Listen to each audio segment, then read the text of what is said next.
ಅಲ್ಲದೆ ಇವತ್ತು ಇದರ ಜೊತೆಗೆ ಸಂವಿಧಾನದ ಕೊಳಚೆ ಅಭಿವೃದ್ಧಿ ಮಂಡಳಿಯ ಅಧ್ಯಕ್ಷರು ಹಾಗೂ ಹುಬ್ಬಳ್ಳಿ ಧಾರವಾಡ ಪೂರ್ವ ವಿಧಾನಸಭಾ ಕ್ಷೇತ್ರದ ಶಾಸಕರಾದಂತಹ ನೆಚ್ಚಿನ ವೇದಿಕೆ ಮೇಲೆ ಇರುವಂತಹ ಎಲ್ಲ ಗಣ್ಯರು, ಮಾನ್ಯ ಶಾಸಕರು ಹಾಗೂ ಜಿಲ್ಲಾ ಅಧಿಕಾರಿಗಳು ತಮ್ಮ ಅಮೃತಾಸ್ತದ ನೆರವನ್ನ ನೀಡಬೇಕಾಗಿ ಕೋರಿಕೆ. ದಯವಿಟ್ಟು ತಾಯಂದ್ರು ಎಲ್ಲರೂ ಕುತ್ಕೋಬೇಕು. ಬಂಧುಗಳ, ಇದೀಗ ಸಂವಿಧಾನದ ಪೀಠಿಕೆ. ಭಾರತವನ್ನು ಒಂದು ಸಾರ್ವಭೌಮ ಸಮಾಜವಾದಿ ಸರ್ವಧರ್ಮ ಸಮಭಾವದ ಪ್ರಜಾಸತ್ತಾತ್ಮಕ ಗಣರಾಜ್ಯವಾಗಿ ರಚಿಸಲು ಮತ್ತು ಅದರ ಸಮಸ್ತ ನಾಗರಿಕರಿಗೆ ಸಾಮಾಜಿಕ ಅಭಿವ್ಯಕ್ತಿ, ವಿಶ್ವಾಸ, ಧರ್ಮಶ್ರದ್ಧೆ, ಸ್ವಾತಂತ್ರ್ಯ, ಸ್ಥಾನಮಾನ ಹಾಗೂ ಅವಕಾಶ ಸಮಾನತೆ ದೊರೆಯುವಂತೆ ಮಾಡಲು ಮತ್ತು ವ್ಯಕ್ತಿ ಗೌರವವನ್ನು, ರಾಷ್ಟ್ರದ ಏಕತೆಯನ್ನು ಹಾಗೂ ಗೊಳಿಸಿ ಅವರಲ್ಲಿ ಭ್ರಾತೃಭಾವನೆಯನ್ನು ವೃದ್ಧಗೊಳಿಸಲು ಶ್ರದ್ಧಾಪೂರ್ವಕ ಸಂಕಲ್ಪ ಮಾಡಿದವರಾಗಿ 1949ನೇ ಇಸ್ವಿ ನವೆಂಬರ್ ತಿಂಗಳ 26ನೇ ತಾರೀಖಾದ ಈ ದಿವಸ ಈ ಮೂಲಕ ನೇಮಿಸಿ ಅರ್ಪಿಸಿಕೊಂಡಿದ್ದೇವೆ. ಧನ್ಯವಾದಗಳು. ಒಂದು ಸಂಯುಕ್ತ ಆಶ್ರಯದಲ್ಲಿ ನಮ್ಮ ಹುಬ್ಬಳ್ಳಿ ಧಾರವಾಡ ಪೂರ್ವ ಕ್ಷೇತ್ರ ಹಾಗೂ ಹುಬ್ಬಳ್ಳಿ ಸೆಂಟ್ರಲ್ ಕ್ಷೇತ್ರದ ಒಂದು ಅಡಿಯಲ್ಲಿ ಇವತ್ತೇನು ಸರ್ಕಾರ ಬಹಳ ಮಹತ್ತರವಾದಂಥ 5 ಗ್ಯಾರಂಟಿಗಳನ್ನು ಏನು ಕೊಟ್ಟಿತ್ತು, ಬಹಳ ಯಶಸ್ವಿಯಾಗಿ ಇವತ್ತು 5 ಗ್ಯಾರಂಟಿಗಳು ನಡೀತಾ ಇದೆ. ಇವತ್ತು ಆ ಗ್ಯಾರಂಟಿಗಳ ಒಂದು ಸಮರ್ಪಕವಾಗಿ ಅನುಷ್ಠಾನಗೊಳಿಸಲಿಕ್ಕೆ ಇವತ್ತು ಆ ಗ್ಯಾರಂಟಿಗಳ ಒಂದು ಸಮಾವೇಶವನ್ನು ಬಹಳ ಬೃಹತ್ ಮಟ್ಟದಲ್ಲಿ ಸಹಸ್ರಾರು ಸಂಖ್ಯೆಯಲ್ಲಿ ಈ ಸಮಾವೇಶವನ್ನು ಹಮ್ಮಿಕೊಳ್ಳಲಾಗಿದೆ ಬಂಧುಗಳೇ. ಅದು ಕೂಡ ಬಹಳ ವಿಶೇಷ ಅಂತಂದ್ರೆ ನಮ್ಮ ಜಿಲ್ಲಾ ನಾಯಕರು, ಜಿಲ್ಲಾ ಉಸ್ತುವಾರಿಗಳು, ಯುವಕರ ಕಣ್ಮಣಿ, ಎವರ್ಗ್ರೀನ್ ಹೀರೋ ಸಂತೋಷ್ ಲಾಡ್ ಅವರ ಒಂದು ನೇತೃತ್ವದಲ್ಲಿ ಈ ಸಮಾವೇಶ ನಡೀತಾ ಇರೋದು ಬಹಳ ಸಂತೋಷದ ವಿಷಯ ಬಂಧುಗಳೇ. ಅದರ ಜೊತೆಗೆ ನಮ್ಮ ADC ಮೇಡಮ್ ಅವರು ಮತ್ತು ಇವತ್ತು ಬಹುಶಃ ಯಾವಾಗ ಬಡವರ, ದೀನದಲಿತರ, ಶೋಷಿತರ ಇಂತಹ ಸಮಾವೇಶಗಳು ಯಾವಾಗ ನಡೀತಾವಂದ್ರೆ ಕಾಂಗ್ರೆಸ್ ಸರ್ಕಾರ ಯಾವಾಗ ಬರ್ತಾವಂತ ಸಂದರ್ಭದಲ್ಲಿ ಮಾತ್ರ ಇಂಥ ಸಮಾವೇಶಗಳು ಕಾಣಲಿಕ್ಕೆ ಸಾಧ್ಯ ಆಗ್ತದೆ ಬಂಧುಗಳೇ. ಅದು ಕೇವಲ ತೋರಿಕೆಗಾಗಿ ನಾವು ಸಮಾವೇಶ ಮಾಡೋದಿಲ್ಲ. ಜನರ ಪರವಾಗಿ, ಜನರ ಸಮಸ್ಯೆಗಳನ್ನು ಸ್ಪಂದಿಸಲಿಕ್ಕೆ, ಜನರ ಏನು ಕಷ್ಟಗಳಿಗೆ ಸ್ಪಂದಿಸಲಿಕ್ಕೆ ಪೂರಕವಾದಂಥ ವಾತಾವರಣ ಮಾಡಿ ಅವರ ಪರ ಸಮಾವೇಶಗಳನ್ನು ನಾವು ಮಾಡ್ತೀವಿ ಬಂಧುಗಳೇ. ಬಹುಶಃ ಹಿಂದೆ 4 ವರ್ಷ BJP ಸರ್ಕಾರ ಬಹಳ ಜಿಡ್ಡುಗಟ್ಟಿದಂತಹ, ಬಹಳ ನಿಷ್ಕ್ರಿಯವಾದಂತಹ ಸರ್ಕಾರ ನಾವು ನೋಡಿದ್ದೀವಿ. ಬಹುಶಃ ಯಾವ ಥರದ ಕಾರ್ಯಕ್ರಮಗಳು ಕಾಣಲಿಲ್ಲ. ಅವ್ರು ಮಾಡುವಂಥ ಕಾರ್ಯಕ್ರಮಗಳು ಬಡವರ ಪರ ಅಲ್ಲ, ಜನಪರ ಅಲ್ಲ. ಬಹಳ ದೊಡ್ಡ ದೊಡ್ಡ ಸ್ಟಾರ್ ಹೋಟೆಲ್ಗಳಲ್ಲಿ ಮಾತ್ರ ಅವ್ರ ಕಾರ್ಯಕ್ರಮಗಳು ನಡೀತಾವೆ. ಅದು ದೊಡ್ಡ ದೊಡ್ಡ ಕಾರ್ಪೊರೇಟ್ ಕಂಪ್ನಿಗಳಿಗೆ ಮಾತ್ರ ತೋರಿಕೆಗೆ ಮಾಡ್ತಾರೆ. ಆದರೆ ಯಾವ ಒಂದು ಇಂಡಸ್ಟ್ರಿ ಕೂಡ ಇಲ್ಲಿ ಬರಲಿಲ್ಲ. ತೋರಿಕೆಗೆ ಬಹಳ ಅಷ್ಟು ದೊಡ್ಡ ವಾತಾವರಣ ಮಾಡುವಂಥ ಕಾರ್ಯಕ್ರಮಗಳು ಯಾವತ್ತೂ ಕೊಡಲಿಲ್ಲ. ಬಹುಶಃ ಜನರು ಅರ್ಥ ಬಿಟ್ಟಿದ್ರು. ಏನು 2013ರಿಂದ 2018ರವರೆಗೆ ಅದು ಸುವರ್ಣಾಕ್ಷರದಲ್ಲಿ ಬರೆದಿಡುವಂತಹ ಒಂದು ಯುಗ. ಬಹುಶಃ ಎಂತೆಂಥ ಕಾರ್ಯಕ್ರಮಗಳು, ಬಹಳ ಪ್ರಮುಖವಾದಂಥ ಕಾರ್ಯಕ್ರಮ. ಈ ದೇಶದಲ್ಲಿ ಯಾರೊಬ್ಬರು, ಈ ರಾಜ್ಯದಲ್ಲಿ ಯಾರೊಬ್ಬರು ಕೂಡ ಹಸಿವಿನಿಂದ ಮಲಗಬಾರ್ದು, ಹೊಟ್ಟೆ ತುಂಬ ಊಟ ಮಾಡಿ ಮಲಗಬೇಕು ಅನ್ನುವಂಥ ಉದ್ದೇಶ ಇಟ್ಕೊಂಡು ಅನ್ನಭಾಗ್ಯ ಕೊಟ್ಟಂತ ಮಹಾನ್ ನಾಯಕ ಅದು ಸಿದ್ದರಾಮಯ್ಯ ಅಂತೇಳಿ ಬಹಳ ಹೆಮ್ಮೆಯಿಂದ ನಾವೆಲ್ಲ ಹೇಳ್ಬೇಕಾಗ್ತದೆ ಬಂಧುಗಳೇ. ಬಹುಶಃ ಬಡರಲ್ಲಿ ಸಿದ್ದರಾಮಯ್ಯ ಅಂದ್ರೆ ಒಂಥರದ ಜೋಶು ಓಶು. ಅದೇ ರೀತಿ ನಮ್ಮ ನಾಯಕ ಸಂತೋಷ್ ಲಾಡ್ ಅಂದ್ರೂ ಕೂಡ ಅಂಥದ್ದೇ ಜೋಶು ಓಶು ಬರ್ತದೆ. ಬಹು ಪ್ರತಿಭೆಗಳುಳ್ಳಂಥ ಒಬ್ಬ ನಾಯಕ. ಯಾವುದೇ ತಗೊಳ್ರಿ, ಸಂಘಟನೆ ತಗೊಳ್ರಿ, ನಾವು ಸುಮಾರು 20,000 ಜನನ ಒಂದು ಆರ್ಗನೈಸ್ ಮಾಡಿ ಬಡವರನ್ನ ಕೂಡಿಸಿ ಅವ್ರಿಗೆ ಅರಿವು ಮೂಡಿಸುವಂಥ ಕಾರ್ಯಕ್ರಮ ಮಾಡ್ತೀವಿ ಅಂತಂದ್ರು. ಭಾಳ ತರಾತುರಿಯಲ್ಲಿ ಅಷ್ಟು ಬೇಗ ಹೆಂಗೆ ಮಾಡ್ತೀರಿ ಅನ್ನುವಂಥದ್ದು ನನಗೆ ಒಂದು ಸ್ವಲ್ಪ ಸಮಯ ತೆಗೆದುಕೊಳ್ಬೇಕು ಅಂತ ಹೇಳಿದೆ. ಅದೇನು ತೊಂದರೆ ಇಲ್ಲ, ನಾ ಮಾಡೇ ಮಾಡ್ತೀನಿ ಅಂತೇಳಿ ಒಂದು 5 ದಿನದೊಳಗೆ ಇಂಥ ಆರ್ಗನೈಸ್ ಮಾಡುವಂಥ ಕೆಪಾಸಿಟಿ ಅದು ಸಂತೋಷ್ ಲಾಡ್. ಬಹುಶಃ ಭಾಳ ಖುಷಿ ಅನ್ನಿಸ್ತದೆ. ನಾನು ಆಗಲೇ ಹೇಳಿದ್ರಲ್ಲ, ಬಹು ಪ್ರತಿಭೆ ಉಳ್ಳಂಥ ಮುಖ. ಏನೇನು ಪ್ರತಿಭೆ ಇದೆ ಯಾವುದೇ ತಗೊಳ್ಳಿ, ಆರ್ಗನೈಸೇಷನ್ ತಗೊಳ್ಳಿ, ಎಲೆಕ್ಷನ್ ಮಾಡುವಂಥದ್ದು ತಗೊಳ್ಳಿ, ಸ್ಪೋರ್ಟ್ಸ್ ತಗೊಳ್ರಿ, ಯಾವುದೇ ಇಂಡಸ್ಟ್ರಿ ಲೈನ್ ತಗೊಳ್ರಿ, ಫಿಲ್ಮ್ ಇಂಡಸ್ಟ್ರಿ, ಯಾವ್ದು ಬೇಕಾದ್ರಲ್ಲಿ ಕೂಡ ಯಾವುದ್ರಲ್ಲಿ ಏನೋ ಕಡಿಮೆ ಇಲ್ಲ ಅಂತ ತೋರಿಸ್ತಾರೆ. ಇನ್ನೂ ಭಾಳ ಪ್ರತಿಭೆಗಳು ಅವರಲ್ಲಿದ್ದಾವೆ. ಎಲ್ಲವೂ ಕೂಡ ನಿಜಕ್ಕೂ ಅಂಥವರು ಈ ಜಿಲ್ಲಾ ಉಸ್ತುವಾರಿಗಳಾದಮೇಲೆ ಕಾಲಿಗೆ ಚಕ್ರ ಕಟ್ಟಿಕೊಂಡು ಪಾದರಸದಂತೆ ಇಡೀ ಧಾರವಾಡ ಜಿಲ್ಲೆಯ ಮೂಲೆ ಮೂಲೆಯಲ್ಲಿ ಕೂಡ ಬಹುಶಃ ಯಾವೊಬ್ಬ ನಾಯಕರು ಮಾಡಲಾರ್ದಂಥ ಕೆಲಸ ಇವತ್ತು ನಮ್ಮ ಸಂತೋಷ್ ಲಾಡ್ ಅವರು ಮಾಡ್ತಾ ಇದ್ದಾರೆ ಅಂತೇಳಿ ಭಾಳ ಹೆಮ್ಮೆಯಿಂದ ಹೇಳಬೇಕಾಗ್ತದೆ. ನಾನು ಸಂತೋಷ್ ಲಾಡ್ ಅವ್ರು ಕೂತ್ಕೊಂಡಾರಂತೇಳಿ ಅವ್ರ ಮುಖಸ್ಥಿತಿಗೆ ಮಾತಾಡ್ತಾ ಇಲ್ಲ. ಪ್ರಾಮಾಣಿಕವಾಗಿ ಇವತ್ತು ಬೂತ್ ಮಟ್ಟದಲ್ಲಿ ಜನರನ್ನು ಆರ್ಗನೈಸ್ ಮಾಡುವಂಥ ಕೆಲಸ ಅವ್ರು ಮಾಡ್ತಾ ಇದ್ದಾರೆ. ಪ್ರತಿ ಹಂತದಲ್ಲಿ ಕೂಡ ಏನೇನು ಸ್ಕೀಮ್ಗಳದವನ್ನ ಪ್ರತಿ ವಾರನೂ ಕೂಡ ರಿವ್ಯೂ ಮಾಡುವಂಥದ್ದು, ಜನರ ಸಮಸ್ಯೆಗಳಿಗೆ ಸ್ಪಂದಿಸಲಿಕ್ಕೆ, ಅನೇಕ ಜನರ ಒಂದು ಅಹವಾಲುಗಳನ್ನು ಸ್ವೀಕಾರ ಮಾಡಲಿಕ್ಕೆ ಮೇಲಿಂದ ಮೇಲೆ ಸರ್ಕಾರದ ಏನು ನಿರ್ದೇಶನ ಇದೆ ಅವೆಲ್ಲ ಕೆಲಸ ಮಾಡ್ತಾ ಇದೆ. ಬಹುಶಃ ಯಾವತ್ತೂ ಹಂಗೆ ನಮ್ಮ ಸರ್ಕಾರ ಜನರ ಬಳಿಗೇನೆ ನಮ್ಮ ಸರ್ಕಾರ ಹೋಗ್ತದೆ. ಸರ್ಕಾರದ ಬಳಿಗೆ ನೀವು ಹೋಗ್ಬೇಕಾಗಿಲ್ಲ. ನಮ್ಮ ಸರ್ಕಾರ ಜನರ ಬಳಿಗೆ ಹೋಗಿ ಜನರ ಸಮಸ್ಯೆಗಳನ್ನು ಸ್ಪಂದಿಸಿ ಅವರಿಗೆ ಪರಿಹಾರ ನೀಡುವಂತಹ ಕೆಲಸ ನಮ್ಮ ಸರ್ಕಾರ ನೀಡ್ತಾ ಇದೆ. ಬಹುಶಃ ಬಿಜೆಪಿಯವರು ಬೊಬ್ಬೆ ಹೊಡಿತಾ ಇದ್ರು, ಬಿಟ್ಟಿ ಭಾಗ್ಯ ಅಂತೇಳಿ. ಇಡೀ ದೇಶಕ್ಕೆ ಅಲ್ಲ, ಇಡೀ ವಿಶ್ವಕ್ಕೆ ಇವತ್ತು ಇಂತಹ ಅದ್ಭುತವಾದಂಥ 5 ಸ್ಕೀಮ್ಗಳನ್ನು ಕೊಡೋದ್ರ ಮೂಲಕ ಇಂಥ ಒಳ್ಳೆ ಆಡಳಿತ ಯಾವ ರೀತಿ ನಡೆಸ್ತಾ ಇದ್ದಾರೆ ಅನ್ನುವಂಥದ್ದು ಬಹಳ ವಿಸ್ಮಯವಾಗಿ ಎಲ್ಲರೂ ಕೂಡ ಈ ಜಗತ್ತೇ ನೋಡ್ತಾ ಇದೆ. ಬಹುಶಃ ಎಲ್ಲರೂ ಕೂಡ ಇಂಪ್ಲಿಮೆಂಟ್ ಮಾಡ್ಕೊಳ್ತಾ ಇದ್ದಾರೆ. ಯಾರು ನಮಗೆ ಬಿಟ್ಟಿ ಭಾಗ್ಯ ಅಂತೇಳಿ ನಮಗೆ ಹೀಯಾಳಿಸಿದ್ರು, ಇವತ್ತು ಅವರೇ ಆ ಸ್ಕೀಮ್ಗಳನ್ನು ಇಂಪ್ಲಿಮೆಂಟ್ ಮಾಡ್ಲಿಕ್ಕೆ ಹೊಂಟಿದ್ದಾರೆ ಬೇರೆ ರೀತಿಯಲ್ಲಿ. ಇವತ್ತು ಅದಕ್ಕೆ ನಮ್ಮ ಸರ್ಕಾರ ಯಾವತ್ತೂ ಕೂಡ ಅಣ್ಣ ಬಸವಣ್ಣನವರ ಡಾಕ್ಟರ್ ಬಾಬಾ ಸಾಹೇಬ್ ಅಂಬೇಡ್ಕರ್ ಅವರ ವಿಚಾರಗಳನ್ನು ಇಟ್ಕೊಂಡು ಸಾಮಾಜಿಕ ನ್ಯಾಯ ಕೊಡುವಂಥ ಕೆಲಸ ಮಾಡ್ತದೆ. ಯಾವತ್ತೂ ಕೂಡ ಈ ದೇಶದ ಸಂಪತ್ತು, ನೈಸರ್ಗಿಕ ಸಂಪತ್ತು ಎಲ್ಲರೂ ಕೂಡ ಸಮಾನವಾಗಿ ಹಂಚಿಕೊಳ್ಬೇಕು, ಪ್ರತಿಯೊಬ್ಬರಿಗೂ ಅನುಭವಿಸ್ಬೇಕು ಅನ್ನುವಂಥದ್ದು ನಮ್ಮ ದೇಶದ, ನಮ್ಮ ಸರ್ಕಾರದ ಆಶಯ.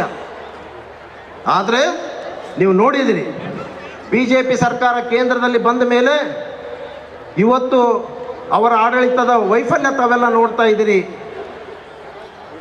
ಬಹುಶಃ ಮೊನ್ನೆ ತಾನೇ ನಾವು ನೋಡಿದಾಗ, ಹಿಂದೆ ನಮ್ಮ ಸರ್ಕಾರ ಇದ್ದಾಗ 56 ಲಕ್ಷ ಕೋಟಿ 70 ವರ್ಷ ಆಡಳಿತ ನಡೆಸಿದಂಥ ಸರ್ಕಾರ 56 ಲಕ್ಷ ಕೋಟಿ ಇದ್ದಿದ್ದು, ಇವತ್ತು ಮೋದಿಯವರ 10 ವರ್ಷದಲ್ಲಿ 190 ಲಕ್ಷ ಕೋಟಿ ದೇಶದ ಮೇಲೆ ಮಾಡಿ ಎಲ್ಲರನ್ನು ಸಾಲಗಾರನಾಗಿ ಮಾಡಿದ್ದಾರೆ. ಇವತ್ತು ಹೇಳ್ತಾರೆ ನಮ್ಮ GDP ಚೆನ್ನಾಗಿದೆ, ಬಹಳ ವಿಶ್ವಕ್ಕೆ ಮಾದರಿಯಾಗಿದ್ವಿ, ಬಹಳ ದೊಡ್ಡ ಮಟ್ಟದಲ್ಲಿ ವಿಶ್ವಗುರು ಆಗಿದ್ದೀವಿ. ಅದೇ ಇವ್ರಿಗೆ ಕನಿಷ್ಠ ಜ್ಞಾನ ಕೂಡ ಇಲ್ಲ. ಯಾವಾಗ ನಾವು ಬ್ರಿಟಿಷರು ಈ ದೇಶವನ್ನು ಬಿಟ್ಟೋಗಿದ್ರು, ಯಾವುದೇ ಒಂದು ಗುಂಡು ಸೂಜಿಯನ್ನು ಕೂಡ ತಯಾರು ಮಾಡುವಂಥ ಪರಿಸ್ಥಿತಿಯಲ್ಲಿರಲಿಲ್ಲ. ಇವತ್ತೇನಾದರೂ ವಿಶ್ವಗುರುಗೆ ಕಾರಣ ಅಂತಂದರೆ ಅದು ನಮ್ಮ ನೆಹರೂರು, ಇಂದಿರಾ ಗಾಂಧಿಯವರು, ರಾಜೀವ್ ಗಾಂಧಿಯವರು ಅವರು ಕೊಟ್ಟಂತ ದೂರದೃಷ್ಟಿ ಇಟ್ಕೊಂಡು ಇವತ್ತು ಪಂಚವಾರ್ಷಿಕ ಯೋಜನೆಗಳ ಮುಖಾಂತರ ಈ ದೇಶವನ್ನು ಬಹಳ ಭವ್ಯವಾಗಿ ಮೆರೆಯುವಂತೆ ಮಾಡಿದ್ದು ಅದು ಕಾಂಗ್ರೆಸ್ ಸರ್ಕಾರ ಅಂತೇಳಿ ಬಹಳ ಹೆಮ್ಮೆಯಿಂದ ಹೇಳ್ಬೇಕಾಗ್ತದೆ ನಾವು. ಇವತ್ತು ನೋಡಿ, ಬಹಳ GST ಹಾಕಿ ದಿವಾಳಿ ಎಬ್ಬಿಸ್ಬಿಟ್ಟಿತ್ತು. ಎಲ್ಲ ಬಡವ್ರ ಮೇಲೆ ಈ GST ಹೊರೆ, ಶ್ರೀಮಂತರಿಗೇನು ತೊಂದರೆ ಆಗ್ತಾ ಇಲ್ಲ. ಒಂದು ಸೋಪ್ ತಗೊಳ್ರಿ, ಒಂದು ಬ್ಲೇಡ್ ತಗೊಳ್ರಿ, ಯಾವ್ದು ಏನು ಬೇಕಾದ ಸಣ್ಣ ಸಣ್ಣ ಬಡವರು ಉಪಯೋಗಿಸುವಂಥದ್ರ ಮೇಲೆ GST ಹಾಕಿ ಇವತ್ತು ಬಡವರ ರಕ್ತ ಹೀರ್ತಾ ಇದ್ದಾರೆ. ಇವತ್ತು ಸುಮಾರು 4 ಲಕ್ಷ ಕೋಟಿ ನಮ್ಮ ತೆರಿಗೆ ವಸೂಲಿ ಮಾಡ್ತಾ ಇದ್ದಾರೆ. ದೇಶದಲ್ಲೇ 2ನೇ ರಾಜಧಾನಿ ಯಾವುದಾದ್ರೂ ಇದ್ದರೆ ಅದು ಕರ್ನಾಟಕ.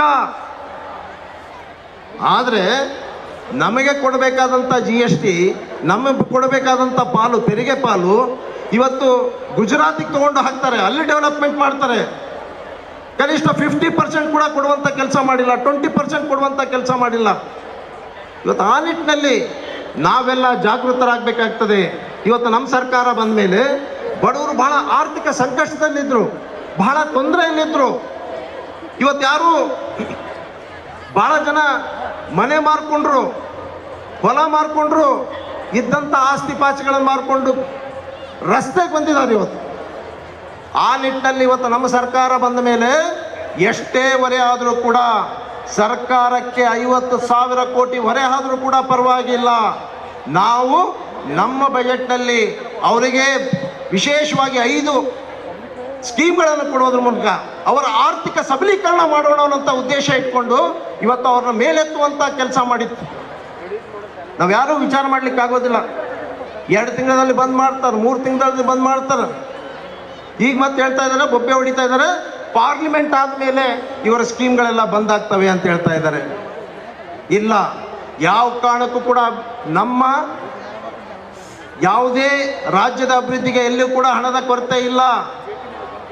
ಬಹಳ ಯಶಸ್ವಿಯಾಗಿ ಸರ್ಕಾರವನ್ನು ನಡೆಸ್ತಾ ಇದ್ದೀವಿ, ಅಭಿವೃದ್ಧಿ ವಿಚಾರದಲ್ಲಿ ಅಭಿವೃದ್ಧಿ ಮಾಡ್ತಾ ಇದ್ದೀವಿ ಮತ್ತು ಸ್ಕೀಮ್ಗಳನ್ನು ಕೂಡ ನಾವು ಕೊಡ್ತಾ ಇದ್ದೀವಿ ಅನ್ನುವಂಥದ್ದು ಕೂಡ ನಾನು ಹೇಳಲಿಕ್ಕೆ ಬಯಸ್ತೀನಿ. ಬಹುಶಃ ಭಾಳ ಯಾವ ರೀತಿ ನಮ್ಮ ಸರ್ಕಾರ ಈ ಯೋಜನೆಗಳ ಮುಖಾಂತರ ಈ ಧಾರವಾಡ ಜಿಲ್ಲೆಗೆ ಸುಮ್ಮನೆ ಹೇಳ್ತಾ ಇದ್ದಾರೆ ಬೋಗಸ್ ಬೋಗಸ್ ಅಂತೇಳಿ. ಇವತ್ತು ಇಲ್ಲಿ ಹೇಳ್ತೀನಿ, ಒಂದೇ ಒಂದು ಗೃಹಲಕ್ಷ್ಮಿ ಯೋಜನೆ ಧಾರವಾಡ ಜಿಲ್ಲೆಗೆ 3,54,437 ಫಲಾನುಭವಿಗಳು 354.43 ಕೋಟಿಗಳಷ್ಟು ಅನುದಾನ ಪಡೆದಿರುತ್ತಾರೆ. ಗೃಹ ಜ್ಯೋತಿ ಯೋಜನೆ ಧಾರವಾಡ ಜಿಲ್ಲೆಯ ಒಟ್ಟು 4,69,278 ಫಲಾನುಭವಿಗಳು 30.96 ಕೋಟಿಗಳಷ್ಟು ಅನುದಾನವನ್ನು ಪಡೆದಿರುತ್ತಾರೆ. ಇವತ್ತು ಶಕ್ತಿ ಯೋಜನೆ ಧಾರವಾಡ ಜಿಲ್ಲೆಯಲ್ಲಿ ಒಟ್ಟು 7.39 ಲಕ್ಷ ಫಲಾನುಭವಿಗಳು 149.64 ಕೋಟಿಗಳಷ್ಟು ಅನುದಾನ ಪಡೆದಿರುತ್ತಾರೆ. ಇವತ್ತು ಅನ್ನಭಾಗ್ಯ ಧಾರವಾಡ ಜಿಲ್ಲೆಯ ಒಟ್ಟು 3,37,117 ಫಲಾನುಭವಿಗಳು 112.39 ಕೋಟಿಗಳಷ್ಟು ಅನುದಾನ ಪಡೆದಿರುತ್ತಾರೆ. ಇವತ್ತು ಹೆಂಗೆ ನೀವು ಬೋಗಸ್ ಅಂತ ಹೇಳಲಿಕ್ಕೆ ಸಾಧ್ಯ ಐತಿ? ಇವತ್ತು ರಾಜ್ಯ ಮಟ್ಟದಲ್ಲಿ ಸಂತೋಷ್ ಲಾಡ್ ಅವರು ಮಾತಾಡುವಾಗ ಹೇಳ್ತಾರಲ್ಲ, ರಾಜ್ಯ ಮಟ್ಟದಲ್ಲಿ ಎಷ್ಟರ ಮಟ್ಟಿಗೆ ನಮ್ಮ ಆ ಸ್ಕೀಮ್ಗಳನ್ನು ಕೊಟ್ಟಿದ್ದೀವಿ ಅನ್ನುವಂಥದ್ದು. ಇವತ್ತು ಅದಕ್ಕೆ ನಾನು ಹೆಚ್ಚಿಗೆ ಸಮಯ ತೆಗೆದುಕೊಳ್ಳೋಕೆ ಹೋಗೋದಿಲ್ಲ, ಸಮಯದ ಅಭಾವ. ಈಗಾಗಲೇ ಲಾಡ್ ಸಾಹೇಬರು ಕೂಡ ಮಾತಾಡ್ತಾರೆ. ನಾನು ಕೂಡ ಇವತ್ತು ಸ್ಲಮ್ ಬೋರ್ಡ್ ಒಂದು ಚೇರ್ಮನ್ ಆಗಿ ಇವತ್ತು ನಾನು ಕೂಡ ಅಲ್ಲಿ ನೋಡಿದಾಗ, ಹಿಂದೆ ನಮ್ಮ ರೇ ಪ್ರಾಜೆಕ್ಟ್ನಲ್ಲಿ ಕೇಂದ್ರ ಸರ್ಕಾರ 5 ಲಕ್ಷ ರೂಪಾಯಿ ಒಂದು ಮನೆ ಕೊಡ್ತಾ ಇತ್ತು. ಇವ್ರು ಬಂದ ಮೇಲೆ ದೊಡ್ಡದಾಗಿ ಹೌಸಿಂಗ್ ಫಾರ್ ಹಾಲ್ ಅಂತ ಹೇಳ್ಬಿಟ್ಟು 1.5 ಲಕ್ಷ ಕೊಡ್ತಾರೆ. ಆದರೆ GST ಇಂದ ಮತ್ತೆ ಅದು ದುಡ್ಡನ್ನು ಕಸ್ಕೊಳ್ಳುವಂಥ ಕೆಲಸ ಮಾಡ್ತಾ ಇದ್ದಾರೆ.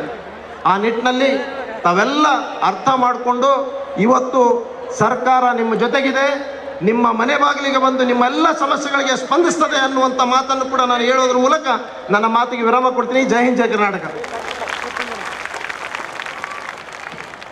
ಅನಂತ ಧನ್ಯವಾದಗಳು. ಬಂಧುಗಳೇ, ದಯವಿಟ್ಟು ನೀವು ತಾಯಂದ್ರೆ ನಿಮ್ಮ ಸಂಕಟ ಏನು ಅಂತ ಮಾನ್ಯ ಜಿಲ್ಲಾಡಳಿತಕ್ಕೆ ಗೊತ್ತಿದೆ. ಅದಕ್ಕೋಸ್ಕರ ನೀವು ಮನೆಗೆ ಹೋಗಿ ಅಡುಗೆ ಮಾಡಬೇಕು.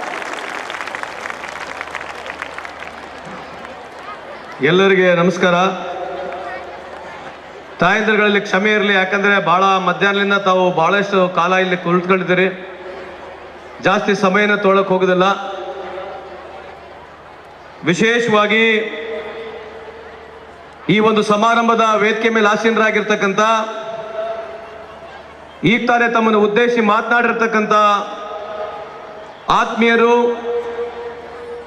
ಹ್ಯಾಟ್ರಿಕ್ ಹೀರೋ, 3 ಬಾರಿ ಶಾಸಕರಾಗಿ ಇವತ್ತು ನಮ್ಮ ಸ್ಲಂ ಬೋರ್ಡಿನ ಚೇರ್ಮನ್ ಆಗಿ ಈಗ ತಾನೇ ತಮ್ಮನ್ನು ಉದ್ದೇಶಿಸಿ ಮಾತನಾಡಿರ್ತಕ್ಕಂಥ ಸ್ನೇಹಿತರು, ಜನಪ್ರಿಯ ಶಾಸಕರಾಗಿರ್ತಕ್ಕಂಥ ಪ್ರಸಾದ್ ಅಬ್ಬಯ್ಯರವರವರೇ, ವೇದಿಕೆ ಮೇಲೆ ಆಸೀನರಾಗಿರ್ತಕ್ಕಂಥ ಎಲ್ಲ ಕಾರ್ಪೊರೇಟರ್ಗಳೇ, ಅದೇ ರೀತಿಯಾಗಿ ಆಸೀನರಾಗಿರ್ತಕ್ಕಂಥ ಜಿಲ್ಲಾಡಳಿತ DC ಆಗಿರ್ತಕ್ಕಂಥ ದಿವ್ಯಾ ಅವರೇ, ನಮ್ಮ ಎಲ್ಲ ಅಧಿಕಾರಿ ಸ್ನೇಹಿತರೆ, ಇಲ್ಲಿ ಸೇರಿರ್ತಕ್ಕಂಥ ಅಕ್ಕ ತಂಗಿಂದ್ರೆ, ಅಣ್ಣ ತಮ್ಮಂದ್ರೆ, ತಾಯಂದ್ರೆ, ಸ್ನೇಹಿತ ಮಿತ್ರರೇ ಹಾಗೂ ಪತ್ರಿಕಾ ಮಾಧ್ಯಮ ಸ್ನೇಹಿತರೆ, ಇವತ್ತು ಕಳೆದ 8 ತಿಂಗಳಿಂದ ನಮ್ಮ ಸರ್ಕಾರ ಬಂದ ನಂತರ ಮಾಧ್ಯಮದವರು ಪದೇ ಪದೇ ನಮ್ಮ ಮೇಲೆ ಗುರಿ ಹಾರಿ ನಮ್ಮನ್ನು ಬಹಳಷ್ಟು ಪ್ರಶ್ನೆಗಳು ಬಿಜೆಪಿಯವರು ತಮ್ಮ ಮುಖಾಂತರ ಕೇಳಿಸ್ತಾನೆ ಇದ್ದಾರೆ.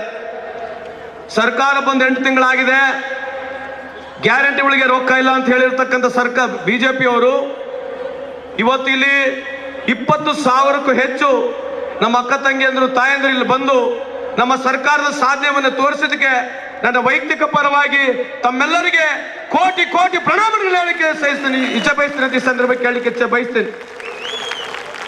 ಇಲ್ಲಿ ಸೇರಿರ್ತಕ್ಕಂಥ ಎಲ್ಲ ತಾಯಂದರು ನಿಮ್ಮ ಮನೆಗೆ ದುಡ್ಡು ಮುಟ್ತಾ ಇದೆ ಇಲ್ಲೋ? ಕೈ ಎತ್ತರಿ ಎಲ್ಲರೂ, ದಯವಿಟ್ಟು ದಯಮಾಡಿ ಮಾಧ್ಯಮದವರು ಒಂದ್ಸಲಿ ಅಲ್ಲಿ ದಯಮಾಡಿ ಸಿದ್ದರಾಮಯ್ಯ ಅವರ ದುಡ್ಡು ನಿಮ್ಮ ಮನೆಗೆ ಮುಟ್ತಾ ಇದೆಲ್ಲ ಜೋರಾಗಿ ಹೇಳಿ.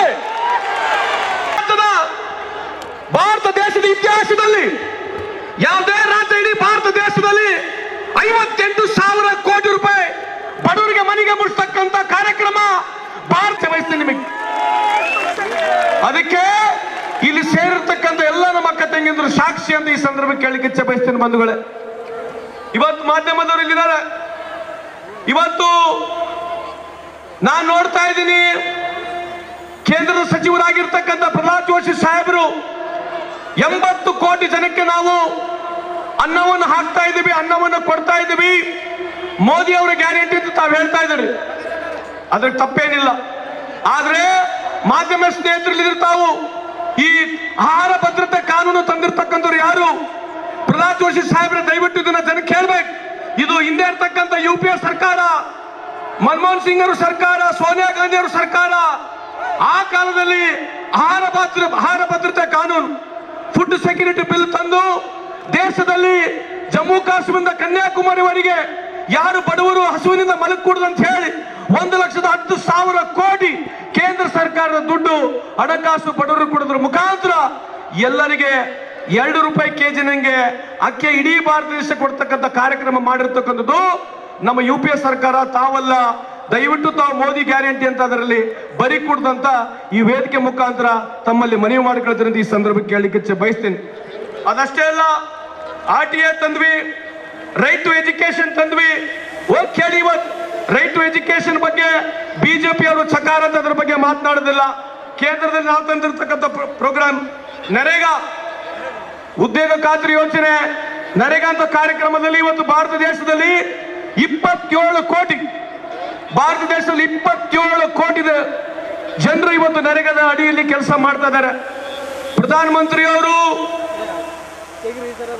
ಪಾರ್ಲಿಮೆಂಟ್ ನಲ್ಲಿ ಬಹಳ ಜೋರಾಗಿ ಹೇಳಿದ್ರು, 70 ವರ್ಷದ ಕಾಂಗ್ರೆಸ್ ಸರ್ಕಾರದ ಸಾಧನೆ ಜನರಿಗೆ ಕುಣಿ ತೋಡಲಿಕ್ಕೆ ಇಟ್ಟಿದ್ದಾರೆ, ನಾನು ಸಂಪೂರ್ಣವಾಗಿ ನರೇಗಾ ಕಾರ್ಯಕ್ರಮನ ಮುಚ್ಚಾಕ್ತೀನಿ ಅಂತ ಹೇಳಿ मैं चौके के डंक पे कहता हूं कि मैं 70 साल का जो कांग्रेस का दिया हुआ यह कार्यक्रम है खड्डा खोदने का, उसको जरूर बंद करूंगा ಅಂತ ಹೇಳಿದ್ರು. ಖುಷಿ ಆಯ್ತು ನಮಗೆ, ಯಾಕಂದ್ರೆ ನರೇಗಾ ಕಾರ್ಯಕ್ರಮ ಬಂದ್ ಮಾಡಿ ಬಹಳ ಏನೋ ಹೊಸ ಕಾರ್ಯಕ್ರಮ ಮಾಡಬಹುದು ಅಂತ ಹೇಳಿದ್ರು. ಇವತ್ತು ಅದೇ ಬಿಜೆಪಿ ಕೇಂದ್ರ ಸರ್ಕಾರ ಕಳೆದ 5 ವರ್ಷದಲ್ಲಿ 22 ಕೋಟಿ ಇರತಕ್ಕಂತ ಜನಸಂಖ್ಯೆ ಇವತ್ತು 27 ಕೋಟಿಗೆ ಹೋಗಿದೆ. ಇದಕ್ಕೆ ಯಾರು ಉತ್ತರ ಕೊಡ್ಬೇಕು? ಏನು ಪಾಪ ಯತೀಂದ್ರ ಅವರು ಇಲ್ಲಿ ಬರ್ತಾರೆ, ಸರ್ಕಾರ ಪತನ ಆಗತ್ತೆ ಅಂತ ಹೇಳ್ತಾರೆ. ಪ್ರಹ್ಲಾದ್ ಜೋಶಿ ಸಾಹೇಬರು ತಾವು ಏನೋ ಸಿದ್ದರಾಮಯ್ಯ ವಿರುದ್ಧವಾಗಿ ಮಾತನಾಡ್ತೀರಿ, ತಾಲಿಬಾನ್ ಸರ್ಕಾರ, ಅಫ್ಘಾನಿಸ್ತಾನ್ ಸರ್ಕಾರ, ಪಾಕಿಸ್ತಾನ್ ಸರ್ಕಾರ ಅಂತ ತಾವೇನ್ ಹೇಳ್ತೀರಿ? ಇದ್ರ ಬಗ್ಗೆ ದಯವಿಟ್ಟು ಉತ್ತರವನ್ನು ಕೊಡಿ. ಇಲ್ಲಿ ಹೆಣ್ಮಕ್ಳಿದ್ದೀರಿ, ಭಾರತ ದೇಶದಲ್ಲಿ 20 ರೂಪಾಯಿ 40 ರೂಪಾಯಿ ಕೂಲಿ ಸಿಗ್ತಾ ಇತ್ತು. ಗಂಡಾಳಿಗೆ ಹೆಣ್ಣಾಳಿಗೆ 20 ರೂಪಾಯಿ 40 ರೂಪಾಯಿ ಕೂಲಿ ಸಿಗ್ತಾ ಇತ್ತು. ಇವತ್ತು 27 ಕೋಟಿ, ವಿಶೇಷವಾಗಿ ಯಾರಿಗೆ ಕೆಲಸ ಇಲ್ಲ, ಕೈಗೆ ಕೆಲಸ ಇರತಕ್ಕಂತ, ಕೆಲಸ ಕೊಡ್ತಕ್ಕಂಥ ಕಾರ್ಯಕ್ರಮ 27 ಕೋಟಿ ಇಡೀ ಭಾರತ ದೇಶದಲ್ಲಿ ಕೆಲಸ ಮಾಡತಕ್ಕಂತ ನರೇಗಾ ವರ್ಕರ್ಸ್ಗೆ ಇವತ್ತು ನೇರವಾಗಿ ಮನೆಗೆ ಹೋಗಿ 320 ರೂಪಾಯಿ ಮುಟ್ತಕ್ಕಂಥ ಕಾರ್ಯಕ್ರಮ ಯಾವ ಪಕ್ಷ ಮಾಡಿಲ್ಲ. ಅದು ಮಾಡಿದ್ರೆ ಕಾಂಗ್ರೆಸ್ ಪಕ್ಷ ಅಂತ ಈ ಸಂದರ್ಭಕ್ಕೆ ಕೇಳಲಿಕ್ಕೆ ಬಯಸ್ತೇನೆ. ಇವತ್ತು ದಯಮಾಡಿ ಕೇಳಿ, ಈ ವಿಮೆನ್ ರಿಸರ್ವೇಶನ್ ಬಿಲ್, ಇಲ್ಲೆಲ್ಲ ತಾಯಂದ್ರು ತಾವಿದ್ದೀರಿ. ಇವತ್ತು ಇಡೀ ಭಾರತ ದೇಶದ ಇತಿಹಾಸದಲ್ಲಿ ಗ್ರಾಮ ಪಂಚಾಯತಿ, ತಾಲೂಕ್ ಪಂಚಾಯತಿ, ಜಿಲ್ಲಾ ಪಂಚಾಯತಿಗೆ 50% ರಿಸರ್ವೇಶನ್ ಕೊಡೋದ್ರ ಮುಖಾಂತರ ಈ ದೇಶದ ಎಲ್ಲ ತಾಯಂದ್ರು ರಾಜಕೀಯದಲ್ಲಿ ಭಾಗವಹಿಸಬೇಕಂತ ಹೇಳಿ ಕಾನೂನು ತಂದಿರತಕ್ಕಂಥದ್ದು ಪುನಃ ಕಾಂಗ್ರೆಸ್ ಪಕ್ಷ. ಅದೇ ರೀತಿಯಾಗಿ ಅಸೆಂಬ್ಲಿಯಲ್ಲಿ, ಪಾರ್ಲಿಮೆಂಟ್ ನಲ್ಲಿ 33% ರಿಸರ್ವೇಶನ್ ಆಗ್ಬೇಕಂತ ಹೇಳಿ ನಮ್ಮ ಸರ್ಕಾರ ಆಗ್ಲೇ ಮೇಲೆ ಮನೆಗೆ ಕಳಿಸಾಗಿದೆ. ರಾಜ್ಯಸಭೆಯಲ್ಲಿ ನಮಗೆ ಮೆಜಾರಿಟಿ ಇರಲಿಲ್ಲ. ಬಿಜೆಪಿ ಸರ್ಕಾರ ಬಂದು 10 ವರ್ಷ ಆಯ್ತು, ಇವತ್ತುವರೆಗೆ ವಿಮೆನ್ ರಿಸರ್ವೇಶನ್ ಬಿಲ್ ಬಗ್ಗೆ ಚಕಾರ ಅಂತ ಮಾತನಾಡ್ತಿಲ್ಲ. ಮಾಧ್ಯಮ ಮಿತ್ರರು ದಯವಿಟ್ಟು ಈ ಪ್ರಶ್ನೆಯವ್ರನ್ನ ಕೇಳಬೇಕಂತ ತಮ್ಮಲ್ಲಿ ಕಳಕಳಿಯ ಮನವಿಯನ್ನು ಮಾಡ್ಕೊಳ್ತೀವಿ. ಪೆಟ್ರೋಲ್ ಸಬ್ಸಿಡಿ ಏನು ಮನಮೋಹನ್ ಸಿಂಗ್ ಅವ್ರಿಗೆ ತಾವು ಬೈತಾ ಇದ್ರಿ, ಇವತ್ತು ದಯಮಾಡಿ ಮಾಧ್ಯಮದವರು 2004ನೇ ಇಸ್ವಿಯಿಂದ 2014ನೇ ಇಸ್ವಿವರೆಗೆ ನಾವು ಖರೀದಿ ಮಾಡಿರ್ತಕ್ಕಂಥ ಆಯಿಲ್ ಪರ್ ಬ್ಯಾರೆಲ್ $108 ಇತ್ತು. $108 ನಾವು ಖರೀದಿ ಮಾಡಿ ನಾವು 80 ರೂಪಾಯಿಗೆ 56 ರೂಪಾಯಿಗೆ ಡೀಸೆಲ್ ಪೆಟ್ರೋಲ್ಗಳನ್ನ ಕೊಟ್ವಿ. ಇವತ್ತು ಸತತವಾಗಿ ಬಿಜೆಪಿ ಸರ್ಕಾರ ಬಂದ ನಂತರ ಕೇವಲ $80 ಖರೀದಿ ಮಾಡಿ ಇವತ್ತು ಅವರು ನಮಗೆ 100 ರೂಪಾಯಿ 101 ರೂಪಾಯಿನಲ್ಲಿ ಡೀಸೆಲ್ ಪೆಟ್ರೋಲ್ಗಳನ್ನ ಕೊಡ್ತಾ ಇದ್ದಾರೆ. ಗ್ಯಾಸ್ ಸುಮಾರು 1000 ರೂಪಾಯಿನಲ್ಲಿ ಕೊಡ್ತಾ ಇದ್ದಾರೆ. ನಾವು ಗ್ಯಾಸ್ 450 ರೂಪಾಯಿನಲ್ಲಿ ಕೊಡ್ತಾ ಇದ್ವಿ. ಯಾಕೆ ಕೊಡ್ತಾ ಇದ್ವಿ ಅಂತಂದ್ರೆ, ದಯವಿಟ್ಟು ಮಾಧ್ಯಮದವ್ರಿಗೆ ಇದೀರಿ, ಪ್ಲೀಸ್, ಮನಮೋಹನ್ ಸಿಂಗ್ ರವರು 3,50,000 ಕೋಟಿ ಸಬ್ಸಿಡಿ ಕೊಡ್ತಾ ಇದ್ರು. ವರ್ಷಕ್ಕೆ ಸುಮಾರು 80ರಿಂದ 90,000 ಕೋಟಿ ಸಬ್ಸಿಡಿ ಕೊಡೋದ್ರ ಮುಖಾಂತರ ಬಡವರಿಗೆ ಅನುಕೂಲ ಆಗಲಿ ಅಂತ ಹೇಳಿ ಕೇಂದ್ರ ಸರ್ಕಾರ ಸಬ್ಸಿಡಿ ಕೊಟ್ಟಿದ್ದಕ್ಕೆ ನಾವು $108 ಬ್ಯಾರೆಲ್ ಖರೀದಿ ಮಾಡಿದ್ರು ಕೂಡ ನಮಗೆ 50 ರೂಪಾಯಿ 60 ರೂಪಾಯಿಗೆ ಡೀಸೆಲ್ ಪೆಟ್ರೋಲ್ ಯಾಕೆ ಸಿಗ್ತಾ ಇತ್ತು ಅಂತಂದ್ರೆ ಇದು ಮನಮೋಹನ್ ಸಿಂಗ್ ಅವರು ಮಾಡಿರ್ತಕ್ಕಂಥ ಕಾರ್ಯಕ್ರಮ ಅಂತ ತಮ್ಮ ಗಮನಕ್ಕೆ ಇರಲಿ ಅಂತ ಈ ಸಂದರ್ಭಕ್ಕೆ ಕೇಳಲಿಕ್ಕೆ ಇಚ್ಛೆ ಬಯಸ್ತೇನೆ.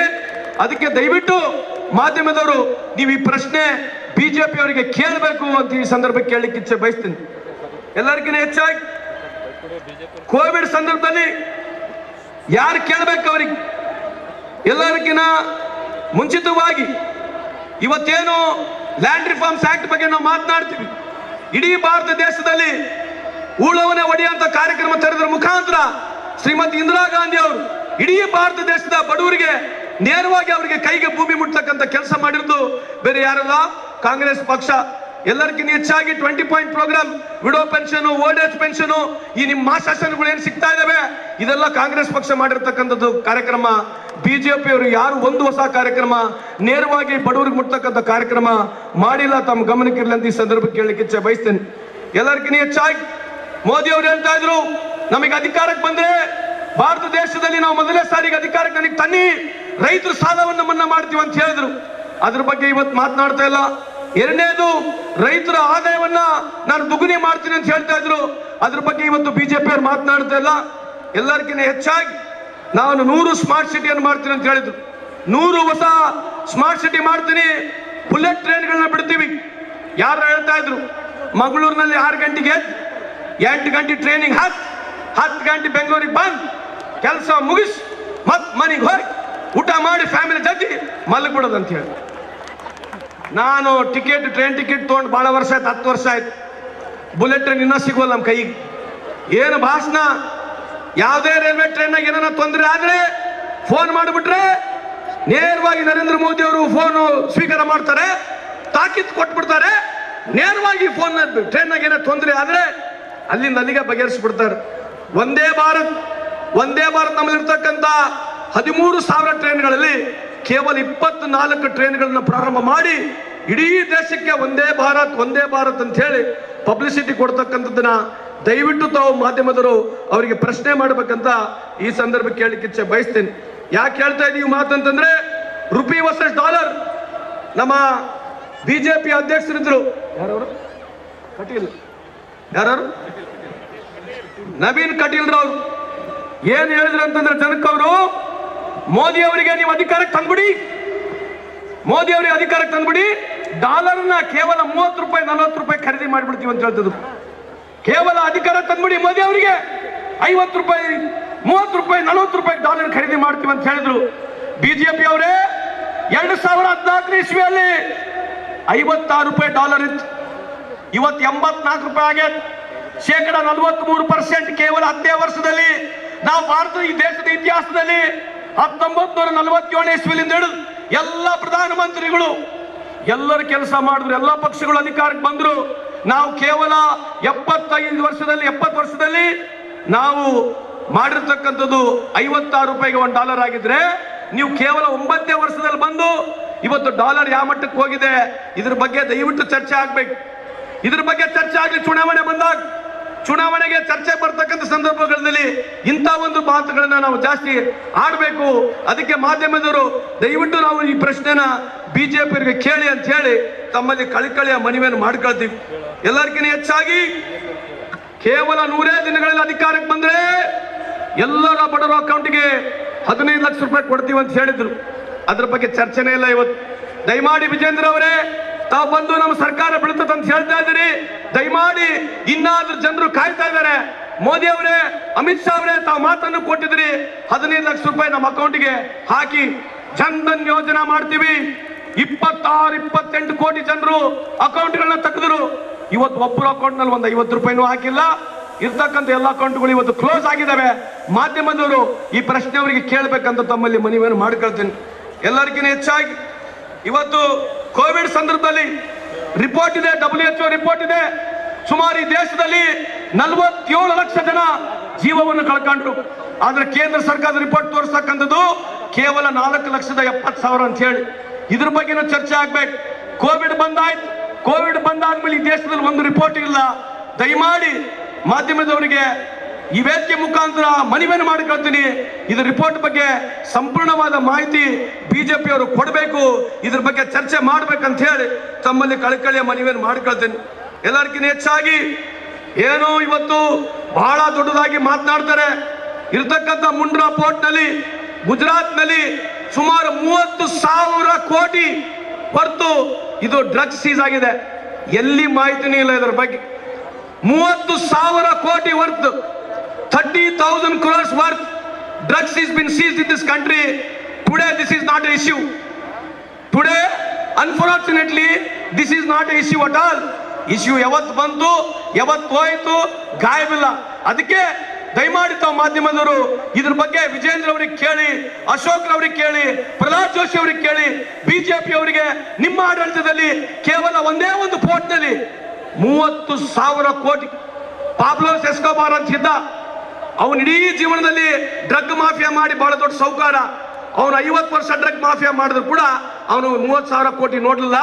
ಕೇವಲ ಮುಂಡ್ರಾ ಪೋರ್ಟ್ ನಲ್ಲಿ ಒಂದೇ ವರ್ಷದಲ್ಲಿ 30,000 ಕೋಟಿ ಡ್ರಗ್ಸ್ ಸೀಸ್ ಆಗುತ್ತೆ. ಇದ್ರ ಬಗ್ಗೆ ಎಲ್ಲಿ ಚರ್ಚೆ ಇಲ್ಲ, ಚಕಾರ ಅಂತ ಮಾತಿಲ್ಲ. ಅದಕ್ಕೆ ದಯಮಾಡಿ ಬಿಜೆಪಿ ಅವರು ನಮ್ಮ ಮೇಲೆ ಏನು ಬಹಳ ದೊಡ್ಡ ಪ್ರಹಾರಗಳನ್ನ ಮಾಡ್ತೀರಿ, ಈ ವಿಷಯಗಳ ಬಗ್ಗೆ ಚರ್ಚೆ ಮಾಡ್ಲಿಕ್ಕೆ ಬಂದ್ರೆ ನಾವು ನಿಮ್ಮ ಜೊತೆ ನೇರವಾಗಿ ಮಾತನಾಡ್ತೀವಿ. ಚರ್ಚೆಗೆ ನಾವು ರೆಡಿ ಇದೀವಿ ಅಂತ ಈ ಸಂದರ್ಭಕ್ಕೆ ಕೇಳಲಿಕ್ಕೆ ಬಯಸ್ತೇನೆ. ಎಲ್ಲರಿಗಿಂತ ಹೆಚ್ಚಾಗಿ ಇವತ್ತು ಬಹಳ ಇಂಪಾರ್ಟೆಂಟ್ ಇದೆ. 2019ರಿಂದ 2021 ಇಸ್ವಿ, ದಯಮಾಡಿ ಮಾಧ್ಯಮದವರು ಕೇಳಿಸ್ಕೋಬೇಕು.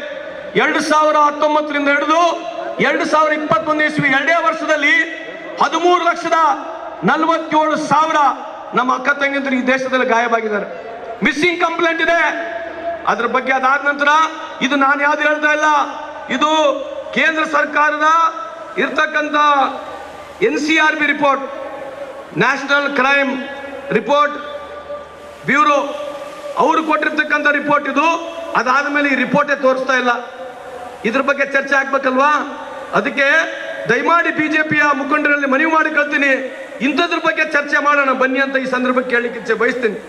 ಎಲ್ಲರಿಗಿಂತ ಹೆಚ್ಚಾಗಿ ಇವತ್ತು ಬಹಳ ದೊಡ್ಡ ಬಿಜೆಪಿಯವ್ರ ಹರಬಟ ನೋಡ್ಬೇಕು.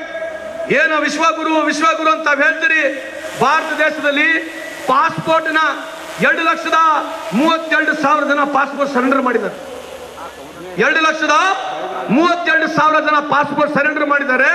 ಅದರಲ್ಲಿ 23,000 ಜನ ಗುಜರಾತ್ನವರಂತ ಈ ಸಂದರ್ಭಕ್ಕೆ ಕೇಳಲಿಕ್ಕೆ ಇಚ್ಛೆ ಬಯಸ್ತೀನಿ. ಇದ್ರ ಬಗ್ಗೆ ಚರ್ಚೆ ಮಾಡ್ಬೇಕಲ್ವಾ ನಾವು? ಅದಕ್ಕಿಂತ ಹೆಚ್ಚಾಗಿ ಏನೋ ಎಲ್ಲ ಹೊರ ದೇಶದಲ್ಲಿ ಹೋದ್ರೆ ಬಹಳ ದೊಡ್ಡದು ಹೇಳ್ತಾ ಇದ್ದಾರೆ. ಈ ದೇಶದಲ್ಲಿ ಇರ್ತಕ್ಕಂಥ ಸುಮಾರು 17 ಲಕ್ಷ ಜನ ಬೇರೆ ದೇಶದ ಸಿಟಿಸನ್ಶಿಪ್ ನ ತಗೊಂಡಿದ್ದಾರೆ. ಮಾಧ್ಯಮದವರೇ, ಬಿಜೆಪಿಯವರನ್ನ ಇದ್ರ ಬಗ್ಗೆ ಚರ್ಚೆಗೆ ಕೇಳಿ. 17 ಲಕ್ಷ ಜನ ಕಳೆದ ಈ 9 ವರ್ಷದಲ್ಲಿ ಈ ದೇಶದ ಸಿಟಿಸನ್ಶಿಪ್ ಅನ್ನು ಬಿಟ್ಟು ಬೇರೆ ದೇಶ ಸಿಟಿಸನ್ಶಿಪ್ ಅನ್ನು ತಗೊಂಡಿದ್ದಾರೆ. ಇದ್ರ ಬಗ್ಗೆ ನಾವು ಚರ್ಚೆ ಮಾಡಬೇಕಂತ ತಮ್ಮಲ್ಲಿ ಮನವಿಯನ್ನು ಮಾಡ್ಕೊಳ್ತೀನಿ. BSNL ಭಾರತ್ ಸಂಚಾರ್ ನಿಗಮ್ ಲಿಮಿಟೆಡ್ ಏನು ಮೋದಿ ಅವರು ಬಂದ್ಬಿಟ್ರೆ ಎಲ್ಲ ಪಬ್ಲಿಕ್ ಸೆಕ್ಟರ್ ಕಂಪನಿಗಳು ಹಂಗೆ ಉದ್ಧಾರ ಆಗ್ಬಿಡ್ತವೆ ಅಂತ ಹೇಳ್ತಾ ಇದ್ರು. ಇವತ್ತು BSNL ಯಾವ ಸ್ಟೇಜ್ ನಲ್ಲಿ ಇದೆ ಅಂತ ಹೇಳಿ ನಾವು ಒಂದ್ಸಲಿ ಯೋಚನೆ ಮಾಡತಕ್ಕಂಥದ್ದಿದೆ. ಇದ್ರ ಬಗ್ಗೆ ಚರ್ಚೆ ಮಾಡಬೇಕು ಅಂತ ಹೇಳಿ ತಮ್ಮಲ್ಲಿ ಮನವಿಯನ್ನು ಮಾಡ್ಕೊಳ್ತೀನಿ. ರಾಹುಲ್ ಗಾಂಧಿ ಅವರು ಪೇಟಿಎಂ ಬಗ್ಗೆ ಮಾತನಾಡಿದ್ರು. ಏನು ಪೇಟಿಎಂ ಬಗ್ಗೆ ಮಾತನಾಡಿದಾಗ ಎಲ್ಲರೂ ಗೀಳೆ ಮಾಡಿದ್ರು. ರಾಹುಲ್ ಗಾಂಧಿ ಏನಿಲ್ಲ, ಬುದ್ಧಿ ಇಲ್ಲ ಅಂತ ಹೇಳಿದ್ರು. ಇವತ್ತು ಪೇಟಿಎಂ ಗತಿ ಏನಾಗಿದೆ? ಎಲ್ಲಾ ಬಿಜೆಪಿ ಮುಖಂಡರುಗಳು ರಾಹುಲ್ ಗಾಂಧಿ ಅವ್ರ ಮೇಲೆ ಬಾಯಿ ಸಿಕ್ಕಂಗೆ ಮಾತಾಡಿದ್ರಿ.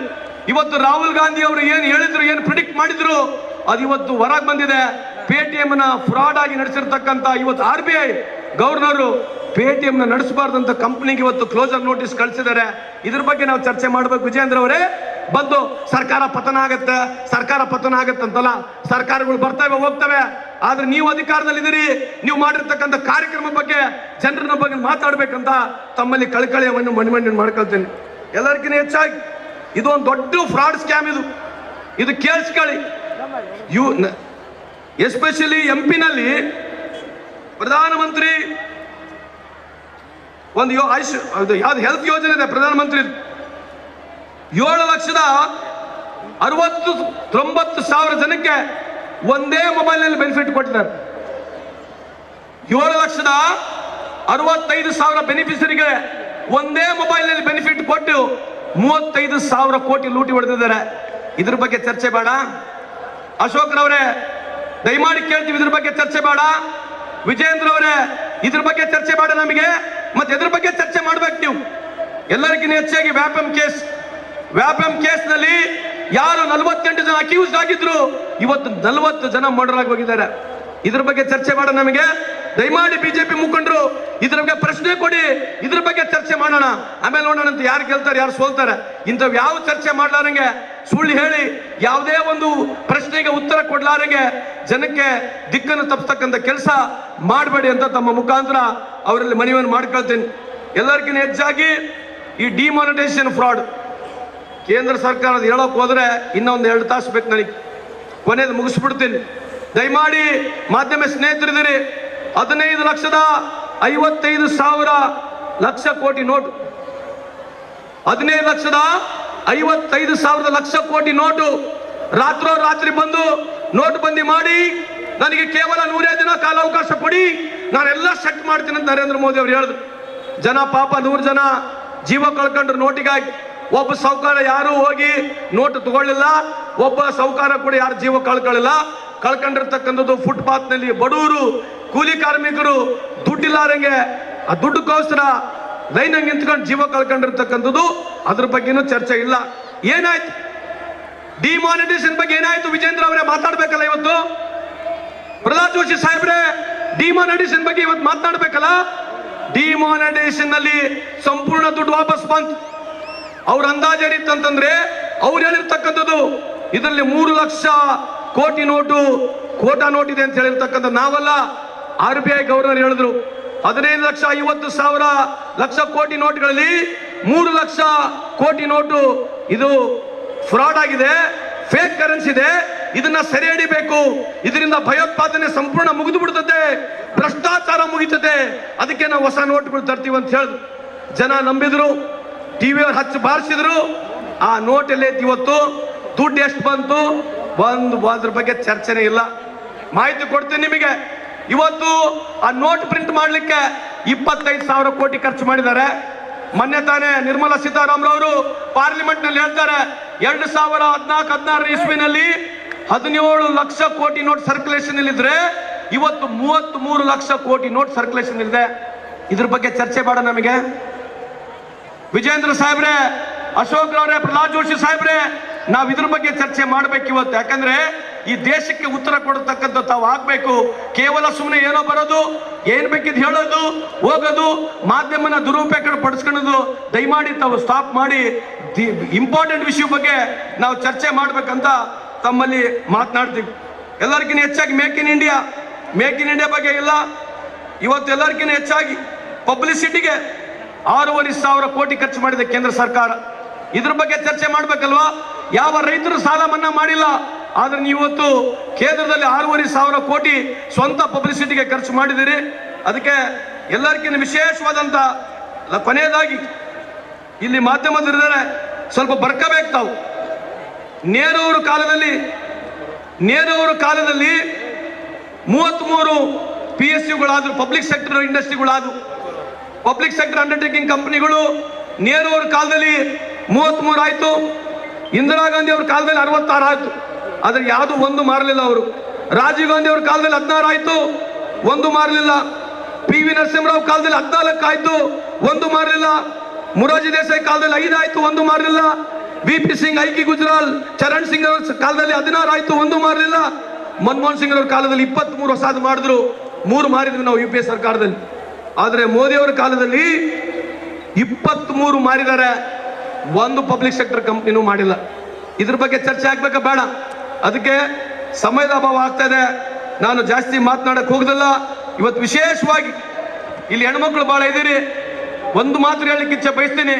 ಇವತ್ತು ನಮ್ಮ ಸರ್ಕಾರ 2 ಕೆಲಸ ಮಾಡ್ತದೆ. ಒಂದು, ಬಸವಣ್ಣ ಅವರನ್ನ ವಿಶೇಷವಾಗಿ ನಾವು ಈ ಸಾಂಸ್ಕೃತಿಕ ನಾಯಕ ಅಂತ ಹೇಳಿ ನಮ್ಮ ಸರ್ಕಾರ ಅವರಿಗೆ ಬಿರುದು ಕೊಡೋದ್ರ ಜೊತೆಗೆ ಇಲ್ಲಿ ನಮ್ಮ ಬಾಬಾ ಸಾಹೇಬ್ ಅಂಬೇಡ್ಕರ್ ಕೊಟ್ಟಿರ್ತಕ್ಕಂಥ ಸಂವಿಧಾನ, ಈ ದೇಶದ ಸಂವಿಧಾನ ಜಾತದ ಮುಖಾಂತರ ನಾವು ಅರಿವನ್ನು ಮೂಡಿಸ್ತಾ ಇದ್ದೀವಿ. ಕೊನೆಯದಾಗಿ ಮಾಧ್ಯಮದಲ್ಲಿದ್ದಾರೆ, ದಯವಿಟ್ಟು ಈ ದೇಶಕ್ಕೆ ಹಿಂದೂ ಕೋಡಿಫಿಕೇಶನ್ ಬಿಲ್ ತಂದಿರತಕ್ಕಂಥವ್ರು ಯಾರು ಚರ್ಚೆ ಆಗ್ಬೇಕು. ನಿಮ್ಮಲ್ಲಿ ನಿಮ್ಮ ಮುಖಾಂತರ ಎಲ್ಲ ಇಲ್ಲಿರ್ತಕ್ಕಂಥ ದೇಶದ ಜನರಿಗೆ ಇದನ್ನ ಅರಿವು ಮೂಡಿಸ್ಬೇಕಂತ ಹೇಳಿ ನಮ್ಮ ಕರ್ನಾಟಕ ಮಾಡಿರ್ತಕ್ಕಂಥ ಕಾರ್ಯಕ್ರಮದಲ್ಲಿ ವಿಶೇಷವಾದಂತ ಈ ಒಂದು ಪಾಯಿಂಟ್ ಅನ್ನ ನಾವು ಜನರ ಜೊತೆ ಒಯ್ಯಬೇಕು. ಇವತ್ತು ಹಿಂದೂ ಕೋಡಿಫಿಕೇಶನ್ ಬಿಲ್ ತಂದಿರತಕ್ಕಂಥದ್ದು ಭಾರತ ದೇಶದಲ್ಲಿ ಯಾರು ಇಲ್ಲ, ಅದು ತಂದಿದ್ರೆ ಕೇವಲ ಬಾಬಾ ಸಾಹೇಬ್ ಅಂಬೇಡ್ಕರ್ ಅಂತ ಈ ಸಂದರ್ಭಕ್ಕೆ ಕೇಳಲಿಕ್ಕೆ ಇಚ್ಛೆ ಬಯಸ್ತೀನಿ. ನಾನು ಸಮಯದ ಅಭಾವ ಆಗಿದೆ, ಇನ್ನ ಜಾಸ್ತಿ ಮಾತನಾಡಕ್ ಹೋಗೋದಿಲ್ಲ.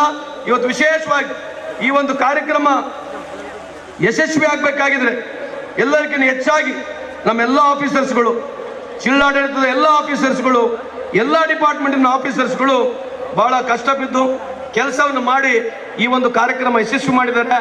ನನ್ನ ವೈಯಕ್ತಿಕ ಪರವಾಗಿ, ಸರ್ಕಾರದ ಪರವಾಗಿ ಎಲ್ಲ ನಮ್ಮ ಇರ್ತಕ್ಕಂಥ ಅಧಿಕಾರಿ ಮಿತ್ರರಿಗೆ ನಾನು ನಿಮ್ಮೆಲ್ಲರಿಗೆ ಅಭಿನಂದನೆಗಳನ್ನು ಸಲ್ಲಿಸಲಿಕ್ಕೆ ಇಚ್ಛೆ ಬಯಸ್ತೀನಿ. ಅದೇ ರೀತಿಯಾಗಿ ಪೊಲೀಸ್ ಡಿಪಾರ್ಟ್ಮೆಂಟ್ನವರು ಇವತ್ತು ಬಹಳ ವ್ಯವಸ್ಥಿತವಾಗಿ ಕೆಲಸ ಮಾಡಿ ಸಾವಿರಾರು ಸಂಖ್ಯೆಯಲ್ಲಿ ಇವತ್ತು ಈ ಹೆಣ್ಮಕ್ಳನ್ನ ಸೇರಿಸಿ ನಾವಿನ್ನು ಅವೇರ್ನೆಸ್ ಕಾರ್ಯಕ್ರಮವನ್ನು ಮಾಡಿದ್ದೀವಿ. ದಯಮಾಡಿ ಎಲ್ಲರ ಹೆಣ್ಮಕ್ಳು ಮುಂದೆ ಬರ್ತಕ್ಕಂಥ ದಿನಗಳಲ್ಲಿ ಸಿದ್ದರಾಮಯ್ಯನ ಸಂಚಾರ ಮಾಡಿ ಸರ್ಕಾರ ಬೆಳೆಸ್ಬೇಕಂತೇಳಿ ಬಹಳಷ್ಟು ಹುನ್ನಾರ ಮಾಡ್ತಾ ಇದ್ದಾರೆ. ಅದಕ್ಕೆ ನೀವು ಹೆಣ್ಮಕ್ಳು ಯಾವುದೇ ಕಾರಣಕ್ಕೆ ಎಲ್ಲರೂ ಕೈ ಎತ್ತಿ ಹೇಳಿ ನೀವು ಸಿದ್ದರಾಮಯ್ಯ ಪರವಾಗಿ ಐದಿರಿ ಅಂತ ಎಲ್ಲರೂ ಕೈ ಎತ್ತಿ ಹೇಳ್ಬೇಕು. ಸಿದ್ದರಾಮಯ್ಯ ಅವ್ರನ್ನ ವಿಶೇಷವಾಗಿ ಮೇಲೆ ಪ್ರಧಾನಮಂತ್ರಿ ಆಗಿರ್ತಕ್ಕಂಥ ಮೋದಿ ಅವರು ಈ ಸರ್ಕಾರವನ್ನು ಬೆಳೆಸ್ಬೇಕಂತ ಹೇಳಿ ಒಂದು ಪ್ರಾಮಾಣಿಕ ಪ್ರಯತ್ನವನ್ನು ಮಾಡ್ತಾ ಇದ್ದಾರೆ. ಅದಕ್ಕೆ ನಿಮ್ಮ ಸಹಕಾರ ಇರಲಿ ಸಿದ್ದರಾಮಯ್ಯನವ್ರ ಮೇಲೆ ಈ ಸಂದರ್ಭ ಹೇಳಿ ಇಲ್ಲಿ ಸೇರಿರ್ತಕ್ಕಂಥ ಎಲ್ಲ ತಾಯಂದ್ರು ಇವತ್ತು ಬಹಳ 2 ಗಂಟೆಗೆ ತಾವೆಲ್ಲ ಬಂದಿದ್ದೀರಿ. ಇಷ್ಟೆಲ್ಲ ಜನರು ಸೇರಿದಕ್ಕೆ, ಈ ಕಾರ್ಯಕ್ರಮ ಯಶಸ್ವಿ ಮಾಡಿಕೊಟ್ಟಿದ್ದಕ್ಕೆ ತಮ್ಮೆಲ್ಲರಿಗೆ ಶುಭವನ್ನು ಹಾರಿಸಿ ಮುಂದೆ ಬರ್ತಕ್ಕಂಥದ್ರಲ್ಲಿ ಕಾಂಗ್ರೆಸ್ ಪಕ್ಷ ಯಾವತ್ತೂ ಬಡವರು ಪರವಾಗಿದೆ, ನಿಮ್ಮ ಪರವಾಗಿದ್ದೇ ಇರ್ತೀವಿ ಅಂತ ಈ ಸಂದರ್ಭ ಹೇಳಿ ಪುನಃ ಮತ್ತೊಮ್ಮೆ ಈ ಕಾರ್ಯಕ್ರಮ ಮಾಡಿಕೊಟ್ಟಿರ್ತಕ್ಕಂಥ ಸಿದ್ದರಾಮಯ್ಯ ಅವರಿಗೂ, ನಮ್ಮ ಉಪಮುಖ್ಯಮಂತ್ರಿ ಆಗಿರ್ತಕ್ಕಂಥ DK ಶಿವಕುಮಾರ್ ಅವರಿಗೂ, ಕಾಂಗ್ರೆಸ್ ಸರ್ಕಾರಕ್ಕೂ, ಇಲ್ಲಿ ಸೇರಿರ್ತಕ್ಕಂಥ ವೇದಿಕೆ ಮೇಲೆ ಆಸೀನರಾಗಿರ್ತಕ್ಕಂಥ ಎಲ್ಲ ಗಣ್ಯಮಾನ್ಯರಿಗೆ ವಂದಿಸಿ ನಾನು 2 ಮಾತನ್ನು ಮುಗಿಸ್ತೇನೆ. ಜೈ ಹಿಂದ್, ಜೈ ಕರ್ನಾಟಕ. ಮಹಿಳೆಯರು, ಸಾರ್ವಜನಿಕ ಗಣ್ಯರು, ಮಾನ್ಯ ಶಾಸಕರು ಕೂಡ ತಮ್ಮ ಅಮೃತ ಹಸ್ತದ ನೆರವನ್ನ ನೀಡ್ತಾ ಇರುವಂತದ್ದು. ಈ ಸಂದರ್ಭದಲ್ಲಿ ಮಾನ್ಯ ಶ್ರೀ ಪ್ರಸಾದ್